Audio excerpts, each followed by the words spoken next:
Ramogi kamora mora maintiere machiegni weche manyien mag kagi kacha nyinga Simfrozo Kinda. Jokanyo mag KMPDU bade Manyanza kotenegi kod jakom margi Laktar Onyango Ndonga oyango ni onge gino mabiro buogogi mondo giwe ng'anyo kopo ni sirikal pod ok dwa winjo ywakgi. Oyango magi seche mane gibago ng'anyo boma Kisumu kowuok Jomo Kenyatta Sports Complex nyaka e apise piny owacho ma Kisumu. Seche magi kwedo jotelo matho loso ewi ng'anyo margi no ka giwacho ni kanyisogi ni gidhi ataro mar chegi kone sirikal nyaka rang dwachgi kamoting'o medogi osara tieko jochiw thieth kata chiwo negi omenda moromo kaachiel koda medo ndiko jopuonjre kaka interns moromo e ute thieth mag piny owacho. Sani we summarize to three things. Number one, what do we want interns obed posted immediately? Interns make up 21% of our workforce. Number two, what do we CBA March 2017 manewa saincha obed implemented in totality. Number three, one gi CBA Manyien ma cycle onego chak as soon as today. War ma one go or can war between the doctors and the patients. In fact, wa empathize gi patients nekech gin ni kama nyasi na fahali wawili. Kama wanachama wa KMPDU haturudi nyuma, tunatetea haki yetu na haki hii haikuja rahisi. Watu walifungwa ili CBA ikapatikana. Kwa hivyo tuko katika hali ya mgomo mpaka serikali itakapoacha mgomo wao. Japuonjre moro ma jaklas 10 sani koro ngimane ni kama rach kalore ni ok onyal yudo thieth malong'o ewi tuo mar adundo ma osebedo ka chande. Kalore gi ng'anyo mag lakteche madhi nyime e pacho ka, japuonjre Josephine Achieng' ma jahigni 15 ne otere kar thieth moro mar ji giwegi e boma ma Homa Bay e kor dwe mokalo. Nikech ng'anyo mar lakteche mane miyo ok nyal rwake e kar od thieth ma Homa Bay Referral Hospital. Kata kamano tend osiptandno koro ne omiyo jonyuol ne thuolo mondo many kod thieth e boma Kisumu kata kar od thieth maduong' ma Kenyatta kama jolony mag tuo no yudore. Jonyuol ne sani koro chunygi dang'ni kalore ni onge kar od thieth mar piny owacho ma ginyalo dhiye nikech ng'anyo mag lakteche ma sani dhi nyime e pacho ka. Ka giywak ni poni nyithigi kata nyathigi ok oyudo thieth mapiyo to nyalo hinyore.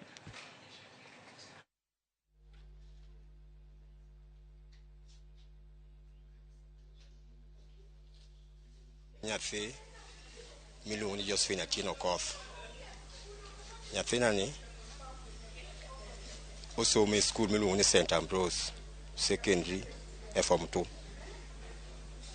Nyo bedo matuo ka tuo chake gi skul manya kele St. Paul Hospital.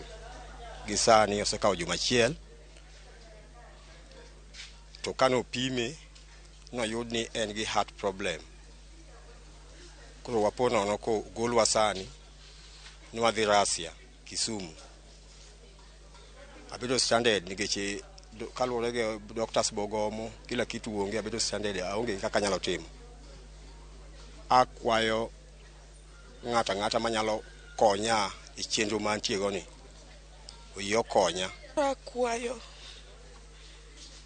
jatenda kamoro amora ma entie ni koyie to konya nyathina ni endi oyud ngima. Nyathi en mar ng'ata ok en mara kende kata kimbe no kony ng'ama chielo. Wageno ni anyuola no dhi yudo kony ne nyathigi ma bende koro sani tuo. Ka wadhi nyime ni japuonjre achiel mar skund sekondar ma Chavakali nowito ngimane e masira mar apaya manoweyo mamoko 33 kohinyore bang' bas mane giidho yudo masira e gwenge mag Coptic kaunti ma Kisumu teno manyoro. Kaluwore kod lipot mar obila, jariemb basno mar kambi mar Easy Coach nolalo ndache e alwora mar Coptic manomiyo basno lwar gi kor achich. Jopuonjrego nochomo yo Nairobi e thuolo mar yweyo bang' loro skul. Kalore kod apisa mochung' ne osiptal mar rufaa mar Ramogi Odinga, Richard Lesiampe, joma ne oyudo hinyruok nothiedhi modhi e mieregi, joma ne ohinyore marach pod yudo thieth e osiptal mar ji giwegi. Obiro osechako timo pedha mar manyo jariembo mar basno ka e sechegi ringre mar japuonjre manowito ngimane irite kar ringre mar Ramogi Odinga.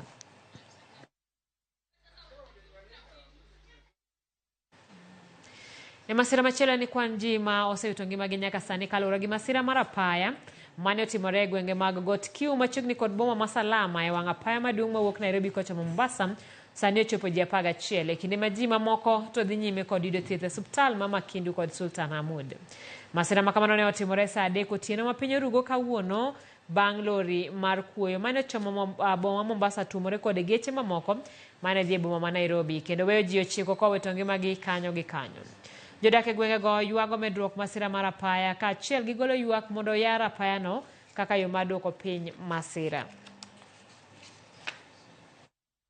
Tumeshuhudia ajali nyingi kwa hii mlima na nimeonelea zinasababishwa na jamu. Gari ni nyingi kwa barabara, alafu barabara ni kidogo, na kama gari inaweza kufeli breki na ingia kwa magari mengine bila kutarajia.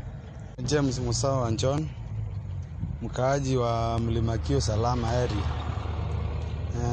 Mimi naonelea ya kwamba hii barabara yetu, rais wetu mtukufu William Samoei Ruto tumlilia atutengenezee barabara ingine, angalau watu wetu wapendwa waache kuishia mahali hapa. Kuna accident mingi zimefanyika hapa Salama. Kwa kweli hiyo imetuumiza sana. Venye tumesikia watoto wamekufa, mimi kama mama, hiyo imetuudhi sana. Serikali ichukue hatua. As the Director General NTSA has said, our children are going home from schools. The school bus drivers, they should also be very cautious and ensure that their children get to their homes safely. Jarob jatendo bile sub-county Mambita Moraga Moreko wanayoyudi ka ong'ielo rengo e kar dak mare Mambita okinyi ma kawuono. County Commissioner ma Homa Bay Moses Lilano yango tho mar Morekwa kaka wach ma oweyogi kod buok ka olero ni Morekwa ne ok obedo kod ranyisi moro amora mar tuo kata del malit.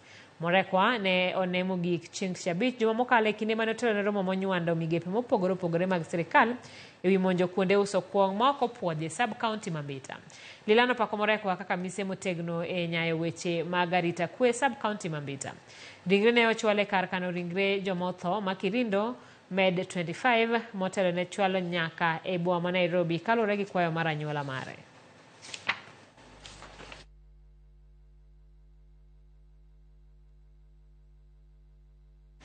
Jatend migao mar arita kwe Ngire Kithure Kindiki okone sirikal dhi chako tiyo kod yore mag masinde manyasani e puodho kalo mag mwandu e boda mag Kenya kod pinje libamba mage. Kindiki okone apisas mag boda biro tiyo kod masinde mag yango buok mag wuoth kod menyo sike kama duong' en bero lwasi mar ohala kod wuodhe. Korka kore jagoro mogidore Laktar Raymond Omolo okoni mano en okang' mabiro medo tego rang'iny mar arita kwe e boda mag Kenya. The use of technology, in particular, digital technology is going to become crucial for future border control and management. Future border control and management is going to be driven by data. And that is why big data is irrefutably one of the key drivers of the fourth industrial revolution, and therefore in this space, data is going to be crucial. If you have the data, you are able to secure your territory. If you don't have the data, it doesn't matter the hardware and the human resources that you deploy. Without data, it's going to be very difficult to secure our countries and our world. I also foresee the increasing use of artificial intelligence, cloud computing, and other emerging technologies where border control and management is going to be shared between human interactions and the use of machines. Migao mar somo miyore ageta mar pidho yiende maromo milion 35 kod koth yien maromo milion 300 higa ka higa kaka yorno mar konyo piny owacho chopo ageta mare mar pidho yiende bilion 15. Kane giloso gi jofwambo e romo mokelo kanyakla migao mar somo kod mar alwora bang' telo e chenro mar pith yien e bungu ma Arboretum, jagoro mogidore migao mar somo Belio Kipsang oyango ni chenro mar pith yien ni kod ageta mar medo yien e pacho ka ageta malo 30 ka chopo higa mar 2030. Chenro ne ochaki higa mokalo to ochani biro dhi nyime nyaka higa mar 2030 ka sekta mar somo donjore chenro ni mibiro time skunde kochakore nasari nyaka mbalariany kitime kod jopuonjre kikonyo gi jopuonj.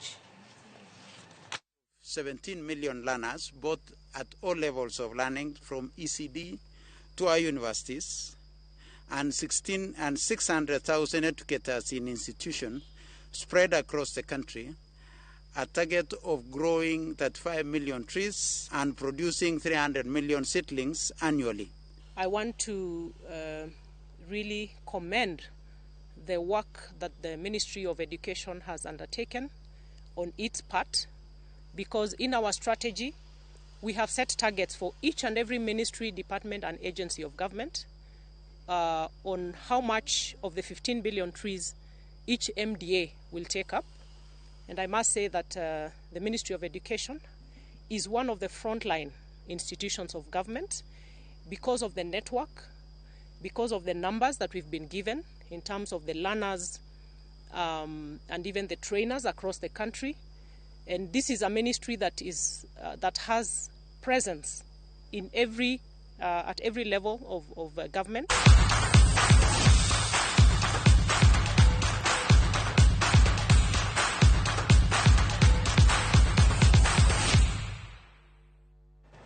Machiegni pa tuke kanisa mar Sitambade ma Kapsabet koma koregero ruoge mamoko e thuolo mokwongo ne obago tuke mag ng'wech e kaunti ma Nandi kaka yo mar rango midhiero ma jotugo kalo e pacho ka. Ng'wego ma kilomita 21 gi 10 kind joma yawuoyi gi nyiri ne geto jiwo jotugo mondo bed gi thuolo mar dhi e kanisa kinde ka kinde jotugo kalo e midhiero mag dang'ni mar paro. Chandruok ma ikelo thothne gi bedo jogo ma ong'ere kind oganda bang' loyo ng'weye madongo kaachiel gi ng'eyo yore mag tiyo gi omenda ma giyudo. Ng'wego no chakore Nandi Hills kendo rumo e gwenge ma Kapsabet. Amos Kiplagat kaachiel gi Marion Kibor nobedo joloch.